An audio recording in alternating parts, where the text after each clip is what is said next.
AP రాజకీయాల్లో party ఫిరాయింపులు కొత్త trend సృష్టిస్తున్నాయి.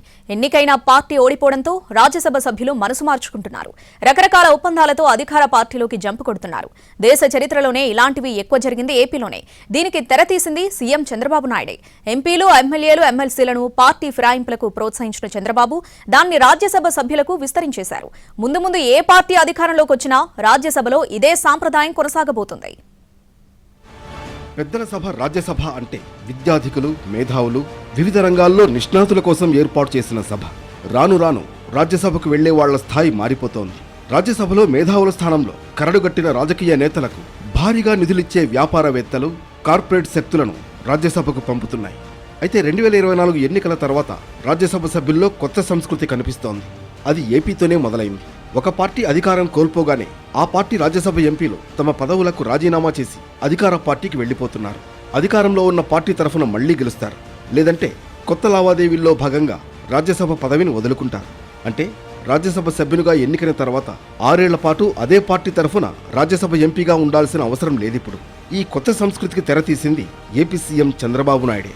ఇక భవిష్యత్తులో ఈ సంస్కృతి ఆచారంగా మారిపోతుంది. ప్రభుత్వాలు మారగానే అధికారంలో ఉన్న పార్టీకి రాజ్యసభ సభ్యులు జంప్ అయిపోతారు. ఇప్పటి వరకు ఎమ్మెల్యేలు, లోక్సభ ఎంపీలకే పరిమితమైన ఈ కల్చర్ ఇప్పుడు రాజ్యసభ సభ్యులు, ఎమ్మెల్సీలకు కూడా వచ్చేసింది. భవిష్యత్తులో ఇదొక ఆచారంగా మారిపోతుంది. తద్వారా పెద్దల సభల్లో కూడా అపోజిషన్ వాయిస్ లేకుండా పోతుంది. ఏపీకి చెందిన రాజ్యసభ సభ్యులు కొత్త సంప్రదాయానికి తెరతీస్తున్నారు. సీటిచ్చి ఎన్నికల్లో గెలిపించిన పార్టీకి జల్లకొట్టి అధికార పార్టీ పంచన చేరిపోతున్నారు. దీనికోసం ఎవరికి అనుకూలమైన స్కీములు వాళ్లు ఏర్పాటు చేసేసుకుంటున్నారు. ఏపీలో జరుగుతున్న ఈ తంతు చూసి దేశం మొత్తం ముక్కున వేలేసుకుంటోంది. ఏపీ నుంచి రాజ్యసభకు 11 మంది ప్రాతినిధ్యం వహిస్తున్నారు. లెక్క ప్రకారం 2026 వరకు కొన్ని సీట్లు, 2030 వరకు కొన్ని సీట్లు వైసీపీ ఖాతాలోనే ఉండే. 2019 ఎన్నికల్లో 23 సీట్లకే పరిమితమైన టీడీపీకి ఒక్క రాజ్యసభ సీటును దక్కించుకునేంత బలం లేకుండా పోయింది. దీంతో తొలిసారి తెలుగుదేశం పార్టీకి రాజ్యసభలో ప్రాతినిధ్యం లేకుండా పోయింది. 2024 ఎన్నికల్లో వైసీపీ ఓడిపోయి టీడీపీ నేతృత్వంలో కూటమి గెలిచింది. 175 సీట్లకు 164 సీట్లు గెలిచిన కూటమికి రాజ్యసభలో ఒక్క సభ్యుడు కూడా లేకపోవడం నామోషిగా అనిపించిందో ఏమో. వెంటనే ఆపరేషన్ ఆకర్ష్కు తెరతీసింది. ఆపరేషన్ ఆకర్ష్కు ఆకర్షితులైన కొంతమంది వైసీపీ రాజ్యసభ సభ్యుల ఆలోచనలో కూడా మార్పు వచ్చింది. అంతే, ఎవరి స్కెచ్ వాళ్లు వేసేసుకున్నారు, ఎవరి ఒప్పందాలు వాళ్లు చేసేసుకున్నారు. 11 మంది వైసీపీ రాజ్యసభ సభ్యుల్లో 4 తాము అనుకున్న పార్టీలోకి జంప్ కొట్టేశారు. ఆపరేషన్ ఆకర్ష్ లేకుంటే 124 సీట్లు గెలిచిన కూటమికి 2026లో రాష్ట్రం నుంచి ఖాళీ అయ్యే 3 సీట్ల కోసం ఎదురు చూడాల్సి వచ్చేది. అప్పటి వరకు రాజ్యసభలో టీడీపీకి ప్రాతినిధ్యమే ఉండేది కాదు. వైసీపీకి రాజీనామా చేయడం, ఆ వెంటనే తాము చేరాలనుకున్న కూటమి పార్టీలో చేరిపోవడం, మళ్లీ తిరిగి రాజ్యసభకు ఎన్నిక కావడం, ఇదే ఈ కొత్త స్కీమ్ డిజైన్. దీనికి రకరకాల ఒప్పందాలు తెర వెనుక జరిగిపోయాయనే ప్రచారమూ ఉంది. ఈ కోవలోనే వైసీపీ నేత విజయసాయిరెడ్డి అనూహ్యంగా తన రాజ్యసభ సభ్యత్వానికి రాజీనామా చేసేశారు. ఆయన బీజేపీలో చేరిపోతారు, ఆ పార్టీ నుంచి రాజ్యసభకు ఎన్నికవుతారని ప్రచారం జోరుగా జరిగింది. కానీ తెర వెనుక బీజేపీతో సాయిరెడ్డి ఏ ఒప్పందం చేసుకున్నారో ఏమో. ఆయన ఖాళీ చేసిన సీట్లోకి భీమవరానికి చెందిన బీజేపీ సీనియర్ నేత పాకా సత్యనారాయణ వచ్చి చేరారు. మొత్తానికి సాయిరెడ్డి బీజేపీకి తన సీటును త్యాగం చేశారు. బీసీ నేతగా తెలంగాణకు చెందిన ఆర్ కృష్ణయ్యను రాజ్యసభకు పంపారు జగన్. నా బీసీ, నా ఎస్టీ, నా ఎస్సీలని చెప్పుకున్న జగన్ బీసీ బ్రాండ్ ఇమేజ్ ఉన్న ఆర్ కృష్ణయ్యను రాజ్యసభకు పంపడం ద్వారా క్రెడిట్ కొట్టేయాలనుకున్నారు.